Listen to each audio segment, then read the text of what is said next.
Hello दोस्तों, मैं स्वागत करता हूं अपने YouTube चैनल पे। तो मैं आज MS वर्ड में आप लोग को बताने वाला हूं कि जैसे कोई भी अकाउंटिंग का डेटा हो गया उसको हम लोग कैसे MS वर्ड पे बनाएंगे, और बनाने के बाद उसमें एक फार्मूला होता है, फार्मूले के जरिए हम लोग कैसे गुणा और भाग जोड़ घटाव करते हैं, वो भी MS वर्ड में। तो हम लोग वो चीज़ सीखते हैं, वो कैसे सीखेंगे और बहुत ही कम समय में जानेंगे। तो चलिए हम लोग अपने बढ़ते हैं MS वर्ड पे।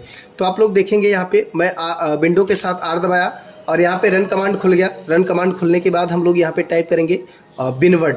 जब बिनवर्ड मैंने टाइप किया फिर आप एंटर करेंगे तो ऑटोमेटिक आपके सामने MS वर्ड खुल जाएगा। अब MS वर्ड खुल जाएगा। अब इसमें हम लोग करने क्या वाले हैं कि एक अकाउंटिंग का डेटा, एक स्कूल का डेटा, एक बच्चे का डेटा हम लोग इसमें बनाने वाले हैं, वो भी अकाउंटिंग में। तो जैसे कि हम लोग यहाँ पे सबसे पहले तो पेज की सेटअप करेंगे, ठीक है। पेज लेआउट पे जाना है आपको और उसके बाद यहाँ पे देखिएगा ओरिएंटेशन पे जाएंगे, फिर यहाँ पे मिलेगा हमें लैंडस्केप। सबसे पहले पेज को हम लोग लैंडस्केप कर लेंगे ताकि इसमें कोई भी डेटा हो गया आसानी से साफ साफ आ जाए, ठीक है। पेज हमारा बड़ा हो जाता है लैंडस्केप करने पे। फिर उसके बाद हमें करना क्या है, ध्यान दीजिएगा, हमें इसमें कॉलम एंड रो इंसर्ट करना है। कॉलम क्या होता है, जो आपकी सीधी यानी जो ऊर्ध्वाधर लाइन होती है उसको कॉलम कहते हैं, और जो आपकी क्षैतिज लाइन होती है उसको रो कहते हैं, ठीक है।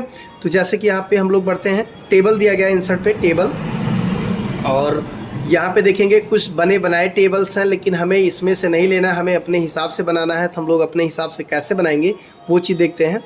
तो यहाँ पे लिखा है इंसर्ट टेबल, ठीक है।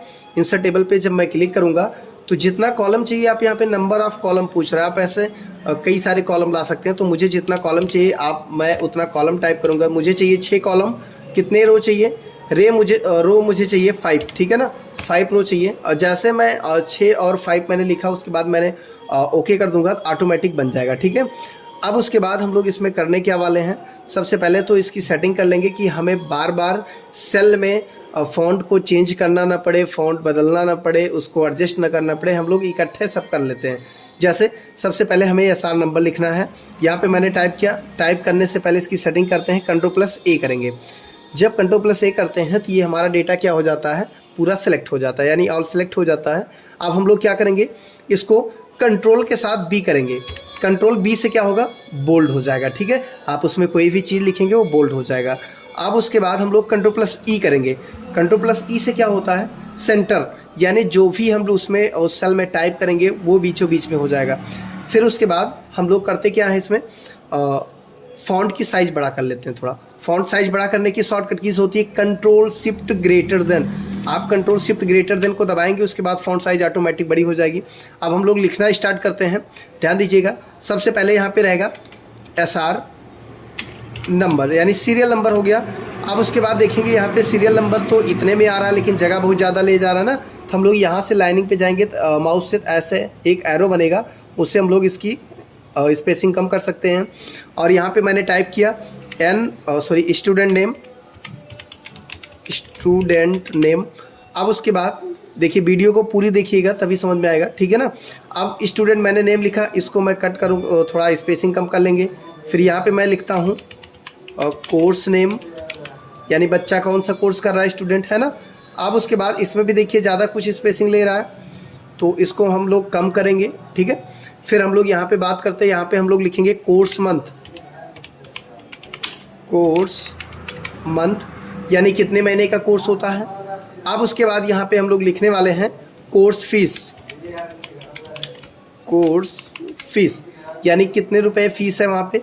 उसके बाद यहाँ पे हम लोग निकालेंगे टोटल फीस, ठीक है ना। ये काम एक्सेल में कर सकते हो, लेकिन अगर बाय द वे कोई भी बोल दिया आपसे कि नहीं आप MS वर्ड में करके दिखाइए, तो आप कैसे करेंगे, ठीक है ना। तो देखे रहेंगे तो कर पाएंगे। अब जैसे कि अगर इंटर करते हैं तो उसी कॉलम में, उसी रो में आपका इंटर हो जाएगा, जगह और आ जाएगी। तो हम लोग इंटर नहीं करेंगे, हम लोग क्या दबाएंगे, टैब। और बार बार आप माउस का प्रयोग नहीं करना, ठीक है। हम लोग टैब दबाएंगे, या आपको left write down up arrow दिया गया है उसका प्रयोग करना, ठीक है। तो हम लोग लेफ्ट एरो का प्रयोग कर रहे हैं। यहाँ पे मैंने सीरियल नंबर डाल दिया 1 2 3, उसके बाद 4, मान लीजिए मुझे अब 5 एक और चाहिए, तो यहाँ पे कीबोर्ड में आपके मिलेगा एक टैब दबाना, ऑटोमेटिक मिल जाएगा आपको 5 डेटा बनाना है। यहाँ 5 लोग का मैंने नाम लिखा, अमन यादव। उसके बाद यहाँ हो गए मोहित, हो गए यहाँ पे, हो गए रोहित, उसके बाद यहाँ हो गए अंकित, यहाँ पे रोहन हो गए, ठीक है ना।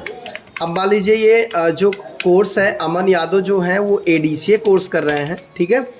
ADCA हम लोग कैपिटल में लिखते हैं, यानी advance diploma in computer application. Mohit हो गए, ये DCA कर रहे हैं, diploma in computer application. Rohit CCC कर रहे हैं, कोर्स ऑन कंप्यूटर कॉन्सेप्ट।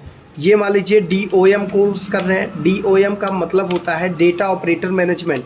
उसके बाद रोहन मान लीजिए कर रहे हैं ADCA, ठीक है।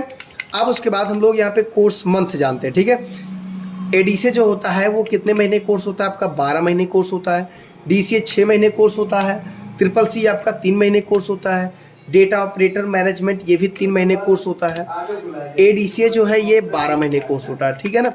अब उसके बाद यहाँ पे देखेंगे कोर्स फीस कितनी है आपके, हमारे यहाँ जैसे हमारे इंस्टीट्यूट की जो फीस है वो 350 रुपये मंथली फीस है। और DCA की फ़ीस भी 350 रुपये मंथली फ़ीस है। रोहित यानी जो CCC कर रहे हैं इनकी फ़ीस है और 700 रुपये, ठीक है ना। यानी एक महीने की 700 रुपये है, तो 3 महीने की 7 तरीके 2100 रुपये टोटल होगी।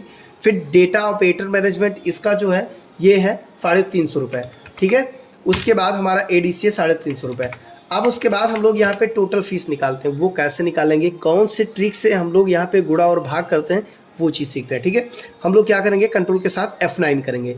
आप यहाँ पे कंट्रोल दबाना और F9 आपके फंक्शन कीज में दिया गया होगा, और यहाँ पे आप बराबर निशान लगाना। लगाने के बाद जितनी संख्या को जिससे गुणा करना होगा वो संख्या आप टाइप करना, ठीक है। तो हमें 12 से 350 गुणा करना है, तो 12 गुणे 350। अब हम लोग F9 दबाएंगे तो ऑटोमेटिक, देखिए इंटर मत दबाना, F9 दबाना, ठीक है। F9 दबाएंगे तो ऑटोमेटिक हमारा देखिए गुणा हो गया। अब उसके बाद 4200 रुपये टोटल हो गया। अब मुझे ऐसे ही सेम तरीके से हमें ये निकालना है मुझे, तो बराबर का निशान लगाया मैंने, पहले कंट्रोल के साथ F9 करेंगे, फिर बराबर लगाएंगे, फिर 6 गुणे 350, फिर F9, गुड। उसके बाद हम लोग क्या करने वाले हैं, फिर कंट्रोल के साथ F9, बराबर का निशान लगाया, फिर 700 गुणे 3, ठीक है, F9। फिर उसके बाद हमने क्या किया, फिर कंट्रोल के साथ F9 किया, फिर बराबर का निशान लगाया, फिर 350 गुणे 3, है ना, F9 किया। फिर आपका आते हैं यहाँ पे लास्ट वाला, तो फिर कंट्रोल के साथ F9, फिर बराबर, ठीक है, फिर 350 गुणे 12, ठीक है। यहाँ पे मैंने एक डेटा तैयार कर लिया। अब इसको मैं थोड़ा एडिट करता हूँ, थोड़ा प्रोफेशनल बनाता हूँ, ठीक है। ये तो नॉर्मल है। अब इसको हम लोग पहले तो सबसे ऊपर वाला सेलेक्ट कर लेना, और इसका हम लोग यहाँ पे डिफरेंट कर देंगे थोड़ा, क्योंकि ये मेन टाइटल है हमारा, ठीक है। उसके बाद यहाँ पे बढ़ते हैं, थोड़ा इसका डिजाइनिंग चेंज करते हैं, टेबल की कैसे चेंज होती है वो भी सीख लेना आप लोग। हम लोग करेंगे क्या, सिंपल सा है। सबसे पहले इस पर क्लिक है और यहाँ पे home, insert, page layout, reference, mailing, review, view, design layout दिया गया है। हम लोग डिजाइन पे जाएंगे, ठीक है। कहाँ पे जाएंगे, डिजाइन पे। डिजाइन पे देखेंगे यहाँ पे टेबल्स स्टाइल में आपको मिलेगी बहुत सारी स्टाइलिश मिलेगी डेटा, आप अपने हिसाब से एडजस्टमेंट कर सकते हैं, ठीक है। यहाँ पे देखिए, तो मैंने कुछ इस प्रकार से ले लिया, बेहतरीन फॉन्ट है, अच्छा भी लग रहा है, ठीक है। मान लीजिए इसको भी कलर करना है, आप ऐसा सेलेक्ट कर लीजिए और होम पे जाइए, और यहाँ से आप नीचे से कोई भी सिलेक्ट कर सकते हैं, ठीक है। देखो ये अब ये एक प्रोफेशनल बन गया, यानी इसमें एक डेटा मैंने तैयार कर लिया MS वर्ड में। तो आप ऐसे ही कोई भी किसी भी स्कूल का मैनेजमेंट, किसी भी बच्चे का डेटा, कुछ भी आपको बनाना हुआ तो आप लोग ऐसे बना सकते हैं। तो अगर आपको वीडियो अच्छी लगी होगी तो वीडियो को लाइक कीजिएगा, कमेंट कीजिएगा, ठीक है, और चैनल को सब्सक्राइब भी कर लीजिएगा।